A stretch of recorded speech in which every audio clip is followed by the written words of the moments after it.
Recently, I saw a tweet or X post, whatever we're calling those now, from a fellow who was rather big on historical Protestantism, making fun of non-denominational churches not having a historical basis. The fellow making the post was Presbyterian, but I've seen this sentiment shared by other main branches of historical Protestantism: Lutheran, Reformed in general, Anglican, Methodist, and Baptist.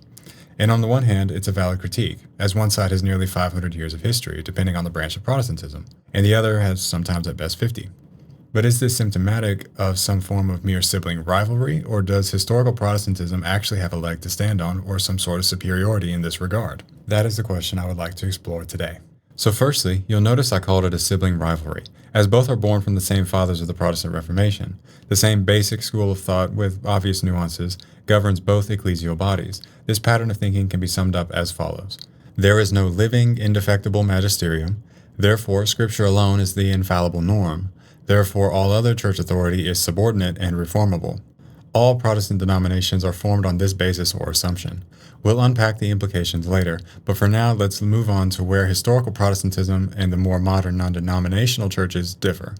The primary point of disparity between the two is the leadership and authority structure. Upon their rejection of the Church's divinely instituted teaching authority and over against the consensus of historical Christianity, Protestant bodies noticed the need for some kind of authority structures as soon as real pastoral life pressed in. They addressed it by building second-order governance: confessions, synods, bishops, conferences, courts, and they genuinely improved stability, discipline, and coordination. Yet because these structures are associational and revisable, remember, they reject the notion of any sort of absolute or indefectible church authority.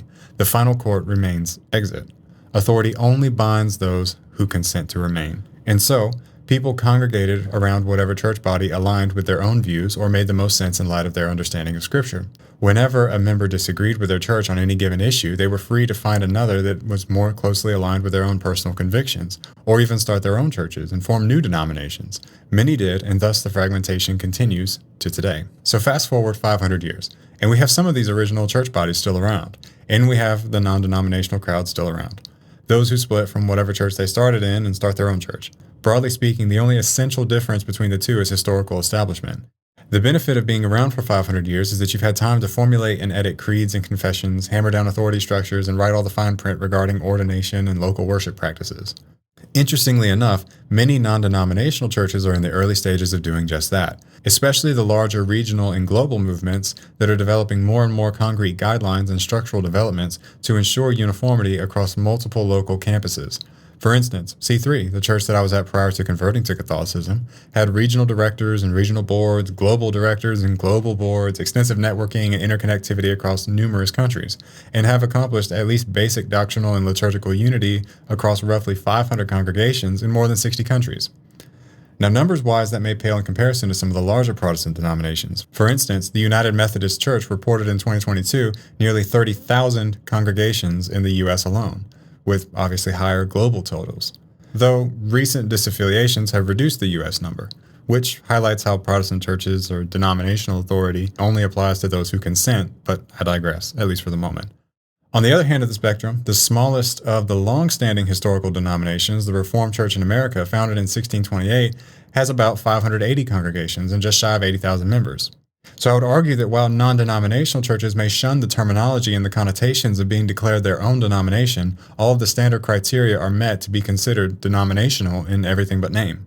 The standard criteria for a church to be considered denominational to begin with are as follows: translocal governance, central elders and boards over all the campuses, able to make binding policies that local sites must follow, shared doctrine and enforcement, a statement of faith with teeth, the ability to hire and fire and enact church discipline tied to it, credentialing pipeline, standardized training, assessment, and placement of pastors across campuses per church standards, common liturgical style or template, recognizable worship order down to sacramental practice and curriculum, discipline and appeals beyond a campus.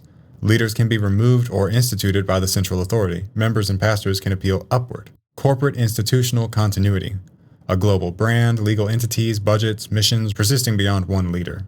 So with that being said, I dare say most non-denominational megachurches would fit this criteria, perhaps without the name, but in essence, all the same. And now the historical Protestants may object, but what about the creeds and confessions? At least we have that. And fair enough. And some streams had them very early. Lutherans had the Augsburg Confession in 1530, and catechisms collected in the Book of Concord 50 years later in 1580.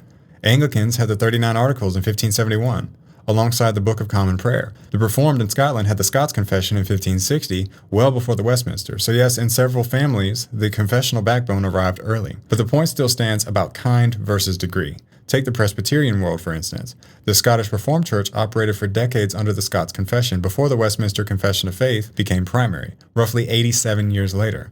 In other words, time produced more robust guardrails, but the genus of authority remained the same: associational, reformable, and ultimately voluntary. Most non-denominational megachurches are simply not old enough yet to have produced multi-century confessional standards, but many are already building the same machinery. So while longer history yields stability, institutional memory, and pastoral guardrails, which are real goods, it does not supply a different kind of authority. Historical Protestantism and contemporary non-denominationalism share the same underlying principle: no living, indefectible magisterium, Scripture alone, the infallible norm. And the practical difference is more structured private judgment versus local private judgment.